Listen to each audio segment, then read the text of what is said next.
So you have some text here and some text here, and you want to take both of these cells and merge them together into one. Concat is the duct tape keeping this operation together. Go ahead and type equals concat with an open parentheses, and then go ahead and type whatever cells you want merged together separated by commas. Click enter, and Excel will combine all of the cells that you selected together. What if you wanted blank space in between, you ask?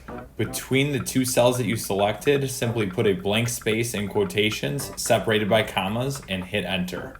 Now let's just say that you have a million cells that you want to run together, and you don't want them all to run together like a single monstrosity. You want spaces or commas or whatever in between each value that appears.